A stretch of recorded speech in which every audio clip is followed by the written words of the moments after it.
All right, let's talk about the Saga of Frenzy. Today, we're going way beyond the surface level plot to really get under the hood and unpack the hidden philosophical code that makes this entire story tick. At the very center of it all, of course, is Der Grün Goldenar, the green gold jester. And this quote, it says it all. He isn't just a character in the story. He is the story's argument, a living, breathing philosophy walking around on two legs. So how does he do what he does? Well, to get him, you have to understand his method. He operates with what the saga calls an ontological toolkit. And it's exactly what it sounds like, a set of radical ideas he uses to literally take his world apart, piece by piece. Okay, let's open up that toolkit. The absolute core of the jester's power, his whole metaphysical engine, actually comes from an 18th century German philosopher named Fichte. It's this wild three-part system that basically defines his entire reality. First up is the ich. It just means the I, or the self. Now, think about most heroes. They're defined by prophecy, or their bloodline, or some grand destiny, right? Not the jester. He has what's called an unshakable presence, because he exists for one reason and one reason only, because he decides to. He doesn't need anyone to tell him who he is. His power is simply the act of saying, I am. Of course, a self can't just exist in a vacuum. It needs something to push against. And that's the not I. That's everything else. The world, nature, the indifferent universe. And this is where the jester gets clever. He weaponizes it. He holds up what he calls a void mirror to his enemies, showing them just how little the universe cares about their honor and their ambitions, and it absolutely shatters their sense of self. And that brings us to the final piece of the engine, the Anstoß, which means the check. You see, for the self to have any real meaning, it needs a struggle. It needs something to fight against. And for our jester, that something is the Twilight Puppet King. Without that ultimate villain, the jester's performance is meaningless. It's like the saga says, his dance has no floor. He needs that conflict to define who he is. So we've got the engine. We know where his power comes from. But what's the philosophy that guides how he uses it? Well, that takes us to his core doctrine, something the saga calls the Willionär, or the will fool. Now, you've probably heard of Nietzsche's will to power. This is a wild reinterpretation of that. For the jester, power isn't about conquest or domination, not at all. It's a much deeper, much more personal kind of strength, and its ultimate weapon isn't a sword, it's laughter. And this right here is the central battle of the entire saga. On one side, you have the jester's enemies. They're driven by the spirit of gravity, all that heavy stuff like fate, duty, honor, revenge. But the jester's response to all that weight is active laughter. And it's not a happy, joyful laugh.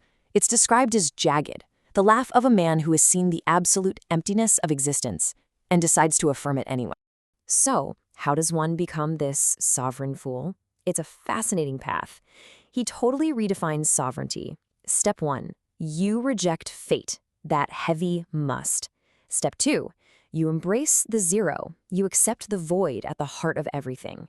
And the final, crucial step, you become like Nietzsche's child. You joyfully play a game that you know, with absolute certainty, you cannot win. He manages to stay in this state by practicing something called the pathos of distance. It's brilliant, really. He just refuses to get dragged down into the muck with his enemies, the tarantulas. He knows that if he starts hating them back, he becomes trapped by them. So instead, his freedom is in eternal becoming. He's always moving, always changing, never letting anyone else's hate define who he is. And what's really amazing is that this whole internal philosophical war is literally written on the jester's body. He's called a split mirror because he reflects the two great, warring cosmic forces that define his entire universe. So on one side of that mirror, you've got the gold. This is ambition, value, honor, all the things that trap the heroes in what the saga calls a beautiful cage, forcing them onto a treadmill of violence. And on the other side, the verdant. This is the indifferent earth. It's entropy. It's the cold, absurd truth that all the striving and all the glory just ends up as soil for the grass to grow on. And this quote just hits the nail on the head. It's this powerful reversal of how we think about ambition. The heroes in this saga think they're in control, that they're pursuing the gold. But the truth is the exact opposite. Their ambition possesses them. They're not the masters, they're the slaves. But the jester, he's different. He doesn't pick a side. He's not Team Gold or Team Verdant.